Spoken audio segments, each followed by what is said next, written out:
اچھی عزا پہ آئے ہیں بزرگوں سے سیکھ کر، لیکن ضروری ہے، اہم ہے، اور دو باتیں آج مجھے ضروری کرنی ہیں، لیکن اس سے پہلے بزرگ کا سوال ہے، اس کا جواب دے دوں۔ بزرگ نے پوچھا کہ ہر ماں کے قدموں تلے جنت ہے؟ تو اس قافیے میں بھی کوئی دنیا کا جہان میں کوئی بندہ نہ رہے کہ ہر بزرگ کے قدموں تلے جنت ہے، ہر بزرگ کے قدموں تلے جنت ہے۔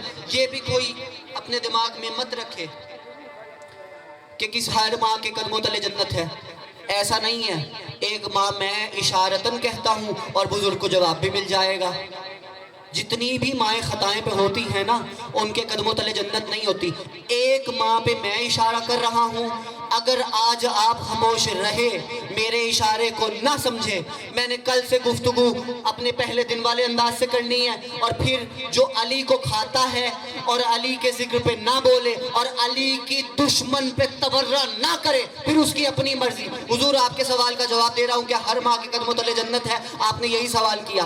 دیکھیے، ہر رشتہ دنیا میں جتنے بھی رشتے ہیں کوئی بے مطلب نہیں ہے،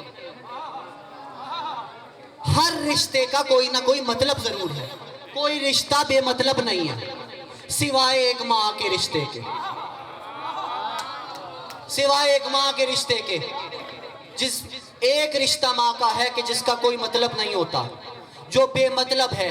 اور اگر کہیں اللہ نے دیکھا، جاگیے گا، اور اگر کہیں اللہ نے دیکھا، میں اشارہ کر رہا ہوں، پھر کہہ رہا ہوں، آ گئی تھی، مل گئی تھی بھابھی غیروں سے اپنا دیور چھوڑ کر، اب تو جاگ جائیے، حسین کا واسطہ دے رہا ہوں، اب جملے آپ کے حوالے کر رہا ہوں۔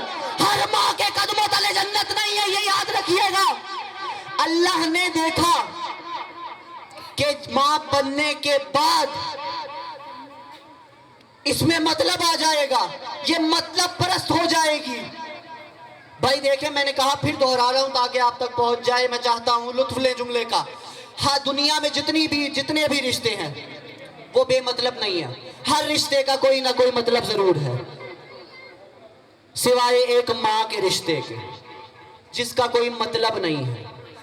ایک رشتہ ماں کا ہے جس کا کوئی مطلب نہیں ہے، اور اگر اللہ نے دیکھا کہ ماں بننے کے بعد اس میں مطلب آ جائے گا تو اللہ نے اسے ماں بنایا ہی نہیں،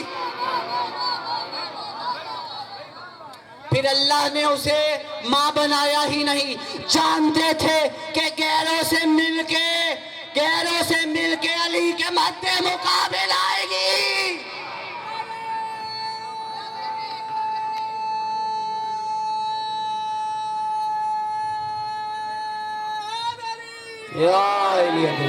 آپ جیے، سلامت رہے، بے شمار بے شمار۔ اللہم صلی علی محمد آل محمد۔ اچھا جی، یہ ایک پرچی پہلی آ گئی ہے، آپ قبلہ آپ ہی گئے تو قبلہ سے 10 منٹ کے لیے معذرت ہے۔ یہ گفتگو میں 2 دن سے کرنا چاہ رہا تھا، اور آپ سے بھی ہاتھ جوڑ کے 5 منٹ کی معافی ہے۔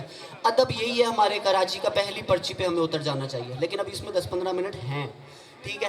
ایک چیز یاد رکھیے گا مومنین، آپ آزادار ہیں، میرے جتنے بھی غیر مسلک برادران بیٹھے ہوئے ہیں، میں بڑی دل سے عزت کرتا ہوں، کسی سے لے کے کھاتا نہیں ہوں، علی کے ٹکر کھاتا ہوں، علی کے ہی گن گاتا ہوں، کسی کے باپ سے مجھے ڈر ہے نہیں، میں ڈرا ہوں تو صرف ذات الہی سے، یا اسی مقدس ہستیوں سے جن کے قبضہ قدرت میں ہماری جان ہے، اور کسی سے ڈرا نہیں۔ اسی لیے ذمہ داری سے کہہ رہا ہوں، دیکھیے یہ مسلسل اذانیں ہو رہی ہیں، اسی لیے ذمہ داری سے آپ کو بتا رہا ہوں۔ پشت رسول پہ بچوں نے سنا ہوا ہے واقعہ، نقشہ نیا ہے، بات نہیں ہے، اور آپ تک پہنچنا ضروری ہے۔ پشت رسول پہ حسین سوار، حکم الہی ہوا نماز، طویل کر دو، بڑھا دو۔ آپ تمام شیعان حیدر کرار سے میرا سوال ہے، کتنی رکعت رسول نے بڑھائی تھی؟ فیصلہ کر سکی تاریخ آج تک؟ بس کہا حکم ہے، جب تک رسول تمہاری پشت پہ حسین سوار ہے تب تک تمہیں اٹھنے کا حکم نہیں ہے۔ یعنی یہ فیصلہ تو ہو گیا، جب امامت رسالت کی پشت پہ بیٹھی ہو، رسالت کو حکم ہوتا ہے کہ جھکی رہو، جھکی رہو، سجدے میں رہو۔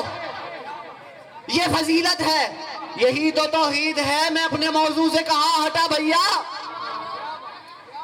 میں آپ کو کسی نقشے تک لے کے جانا چاہتا تھا جس تک لے آیا ہوں کہ دیکھیے، جب رسول کو حکم ہے کہ پشت پہ جب تک حسین سوار ہے نماز بڑھا دیجئے، طویل کر دیجئے۔ آپ تمام حیدر قرار شیعان حیدر قرار بیٹھے ہوئے ہیں، جب حسین پشت رسول پہ ہو تو رسول کی نماز بڑھ سکتی ہے، طویل ہو سکتی ہے، تو کیا آپ کی اور میری نماز مجلس حسین ختم ہونے کا انتظار نہیں کر سکتی؟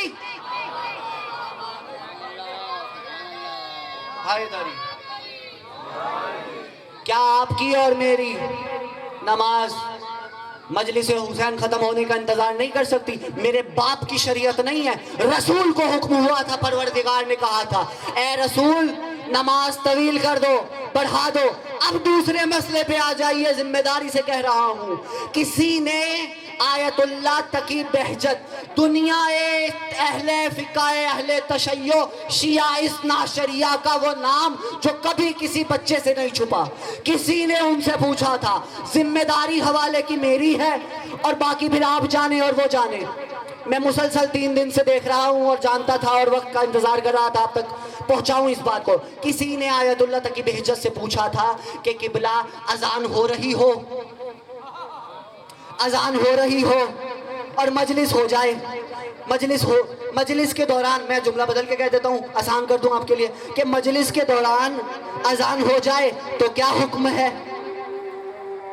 تو قبلہ نے کہا دیکھیے بہت فضیلت ہے، نماز کی فضیلت اپنی، مجلس حسین کی اپنی فضیلت ہے، ان دونوں کا تقابل نہ کرنا ہے تشیع، یہ بھی یاد رکھنا میرے نوجوانوں، ان دونوں کا تقابل کبھی نہ کرنا، جو نمازی ہے وہی عزادار ہے، جو عزادار ہے وہی نمازی ہے۔ لیکن جملے آپ کے حوالے کر رہا ہوں، قبلہ نے کہا تھا، میں نے نہیں کہا، انہوں نے کہا تھا کہ دیکھیے نماز کا اپنا احترام ہے اور فرش ازا کا اپنا احترام ہے، لیکن اتنا بھی یاد رکھیے گا کہ مجلس حسین میں آئے 14 معصومین بیٹھے ہیں، انہیں کون کہے گا نماز پڑھو؟ انہیں کون کہے گا نماز پڑھو؟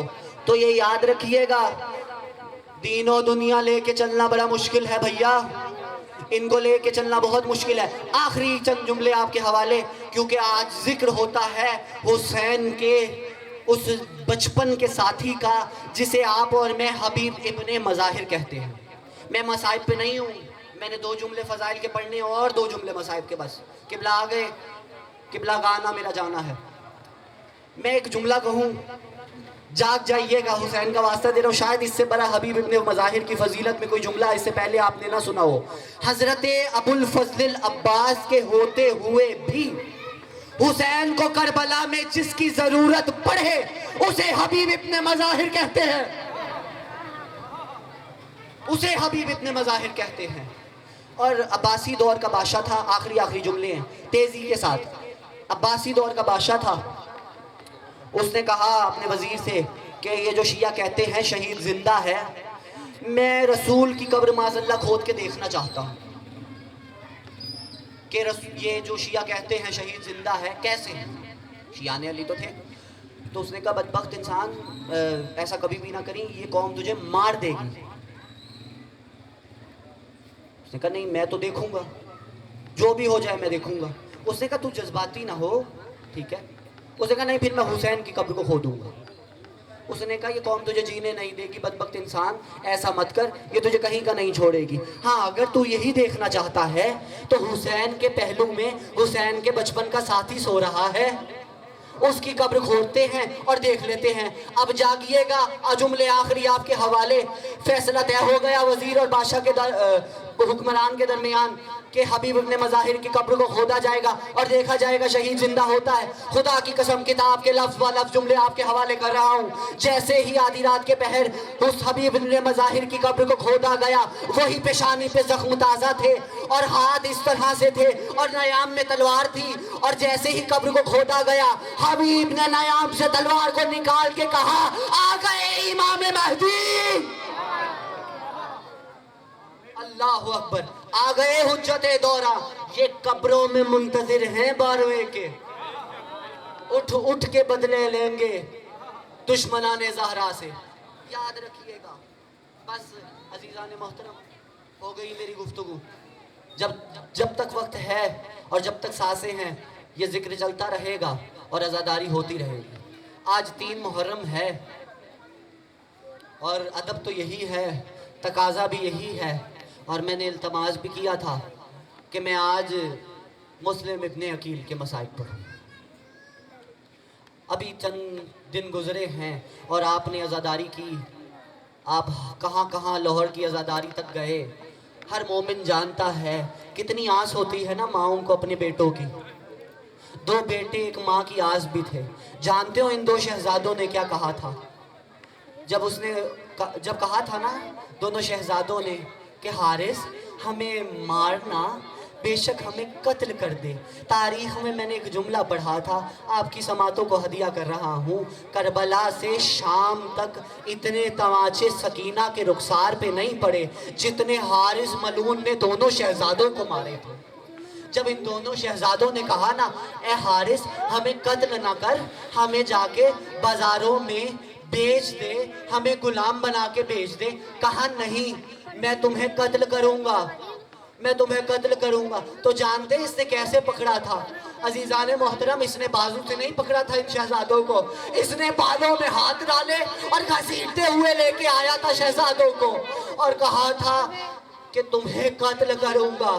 کہا اچھا اگر تم ہمیں قتل ہی کرنا چاہتا ہے تو پھر ہم سے ہماری اتنی گزارش سن لے کہ ہمارے خون آلود کرتے ہماری ماں کو بھیج دینا، وہ اسی آسرے زندہ رہے گی۔ عزیزان محترم، 9 ذی الحج کا دن تھا، میں تیزی سے مصائب پڑھ رہا ہوں۔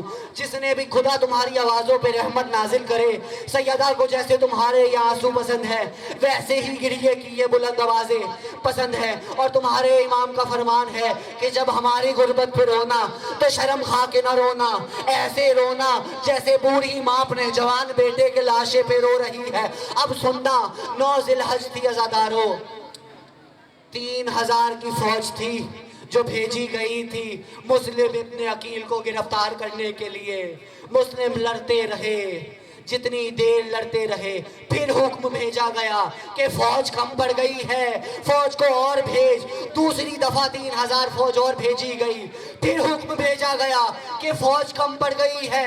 تیسری دفعہ جب حکم آیا اولین نے کہا کہ میں نے ایک کو قید کرنے کے لیے بھیجا ہے کہ پورے عرب سے لڑنے کے لیے بھیجا ہے۔ کہا کہ وہ کسی عام شخص سے تمہیں لڑنے کے لیے نہیں بھیجا، ایسا لگتا ہے علی لڑ رہے ہیں۔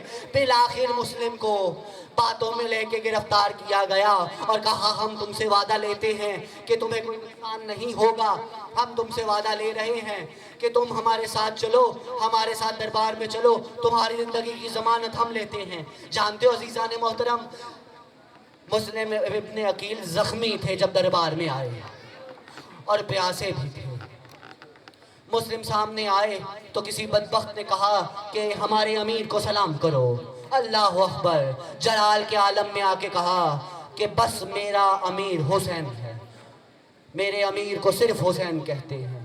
آپ سفیر کا مطلب نہیں سمجھ پائے عزیزان محترم، دراصل حسین کی بیعت جو تھی وہ مسلم کے ہاتھ پہ تھی، اور حسین کی بیعت مسلم کی بیعت تھی، مسلم کی بیعت حسین کی بیعت تھی۔ جانتے ہو جب دربار میں مسلم کو لایا گیا تو مسلم کسی کو کمر سینہ تان کے دیکھتے تھے، کسی کو آنکھیں اڑا کے دیکھتے تھے، کسی کو جھڑک دیتے تھے، کسی کو جھڑپ دیتے تھے۔ تو کسی شخص نے کہا کہ مسلم ابن عقیل اتنا جلال اب بھی تم میں ہے، تمہیں گرفتار کر لیا گیا، کہا جانتے نہیں ہو کہ میرا تعلق کس خاندان سے ہے؟ ہائے عزادارو، کچھ وقت کے بعد سید سجاد کو لایا گیا دربار میں تو وہی وقت آیا، کسی شخص نے کہا کچھ وقت پہلے مسلم ابن عقیل کو تمہارے چچا کو لایا گیا تھا، تو کیا تیور تھے، کیا جوانی تھی، کبھی کسی کو جھڑک دیتے تھے، کسی کو جھڑپ دیتے تھے، لیکن تمہاری کمر میں خم ہے، تمہارا سر جھکا ہوا ہے۔ تو گریہ کر کے سید سجاد نے جانتے ہو کیا جملہ کہا تھا؟ کیا تم نے انصاف نہیں کیا؟ جب مسلم ابن عقیل کو لایا گیا تھا تو وہ اکیلے تھے، میرے ساتھ میری مائیں بہنیں ہیں۔ آئے عزادارو، جب مسلم ابن عقیل کو دربار میں پیش کیا گیا بڑی گفتگو تھی۔ مسلم یہ 2 شخصیتیں ایسی ہیں تاریخ اسلام کی، بس آخری جملے ہیں سن لینا۔ یہ دو شخصیتیں ایسی ہیں، ایک عباس اور ایک مسلم ابن حکیم، جنہیں اپنے آخری وقت میں بھی زینب کی چادر کا بڑا دکھ رہا ہے۔ عزیزان محترم، جب مسلم ابن عقیل نے وصیت کی کہ میں چاہتا ہوں کوئی میری وصیتیں سنے، تو ایک شخص آگے بڑھا اور اس نے کہا کہ میں وصیتیں سنوں گا۔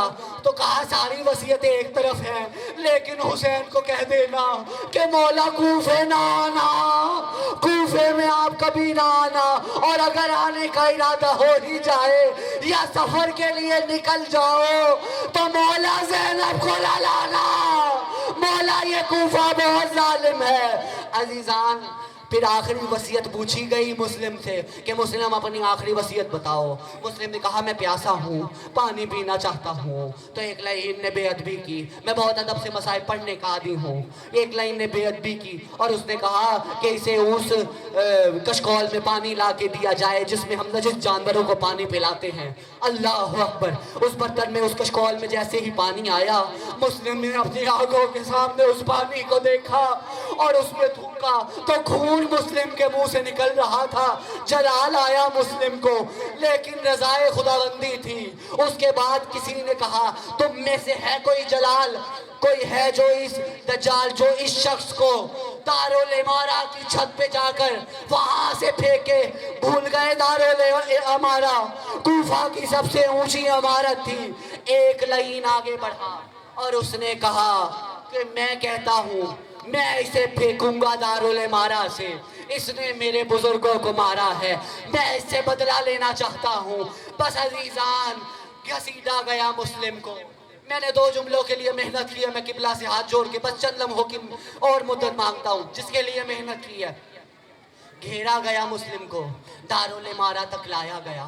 دارالعمارہ پہ جیسے ہی مسلم آئے، 9 ذی الحج تھی، مسلم نے عجیب منظر دیکھا کہ عید، چاند رات تھی نا، عید کے دن کی خریداری ہو رہی تھی، بازار بھرے ہوئے تھے، ہر ماں اپنے بچے کے ساتھ خریداری کر رہی تھی۔ مسلم نے جیسے ہی یہ منظر دیکھا، مسلم نے کہا کوفہ والو، تم عید کرو گے اپنے بچوں کے ساتھ؟ جب میں مدینے سے آیا تھا تو تنہا نہیں آیا تھا، میرے ساتھ میرے 2 لال بھی تھے، اگر میرے جانے کے بعد کسی کو ملے تو روضہ رسول پہ چھوڑ دینا۔ بس یہ کہنا تھا۔ مسلم ابن حکیل کو دارالعمارہ سے دیکھا گیا، ایک کالے برقعے میں بی بی نیچے دامن کو پھیلائے، اے میرے مسلم، ماں زہرا آئی ہے۔ سن لیے جملے، آخری 2 جملے عزادارو، یہ تھی مسلم کی غربت۔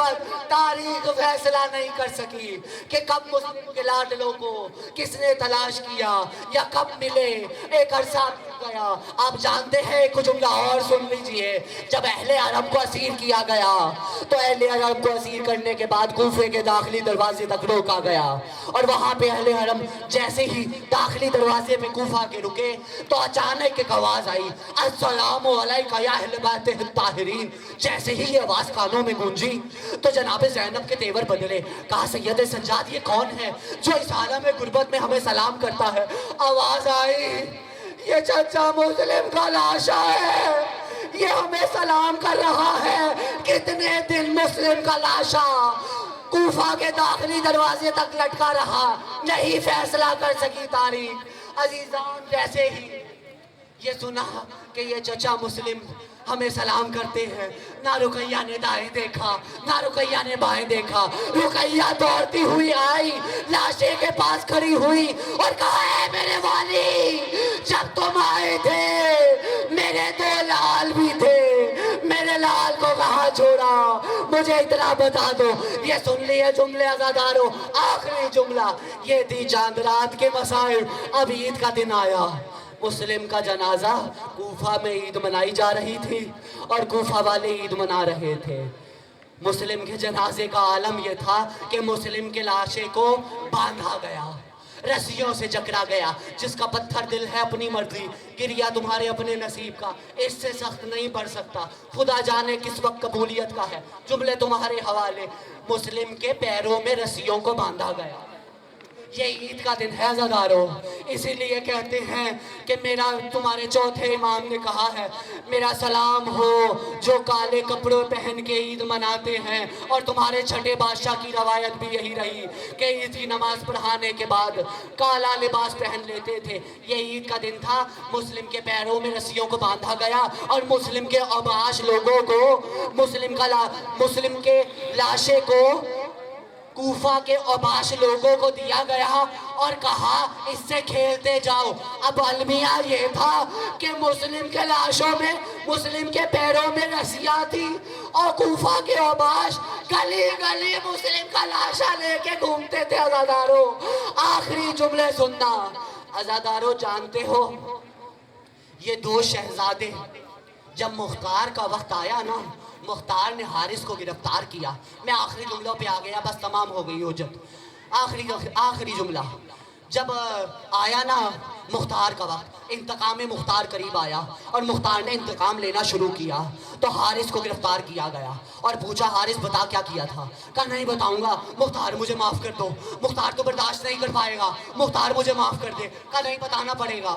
کہا میں جہاں گیا تھا وہاں نہیں جا پائے گا۔ کہا جا مجھے وہاں لے کے چل۔ بس عزادارو اس مقام تک آئے، آخری جملے تمہارے حوالے، اس مقام پہ مختار کو لے کے آئے اور کہا یہ وہ مقام ہے جہاں پر میں نے ان بچوں کو اس طرح ذبح کیا جس طرح بکرا عید پہ جانور کو ذبح کیا جاتا ہے۔ اب مختار طرف گئے، کہا باقی سب تو ٹھیک ہے، یہ ریت پہ رینگنے کے نشان کیسے ہیں؟ کہا جب بچوں کے بالوں میں ہاتھوں کو ڈالا تھا تو بچے کا سیکھتے جاتے تھے۔ پالنے والے تیری بارگاہ میں ان روتی آنکھوں سے دعا ہے ہماری اس کثیر سی عبادت کو اپنی بارگاہ میں قبول و منظور ہے۔ ہاتھ سے زمانہ ہے مولا تمام شیعہ نے حیدر قرار کی حفاظت فرمائے۔ جتنے بے روزگار ہیں شہزادی کون ہیں، اپنے وسیلے سے ان کو بہترین روزگار عطا فرمائے۔ مولا تمام دعاؤں کی ایک دعا ہے، تیرے ہوتے ہوئے بے وارث جی رہے ہیں، اپنی رعایا دکھا۔ ہم چاہتے ہیں شہزادہ علی اکبر کی بارات دیکھیں، قاسم کا صحرا دیکھیں، آمد دیکھیں، وہ حکومت دیکھیں جس میں انصاف اور عدل ہوگا۔ مولا جلد از جلد ظہور فرما۔ تمام دعاؤں کی قبولیت کے لیے بلند ترین آواز میں درود کی تلاوت۔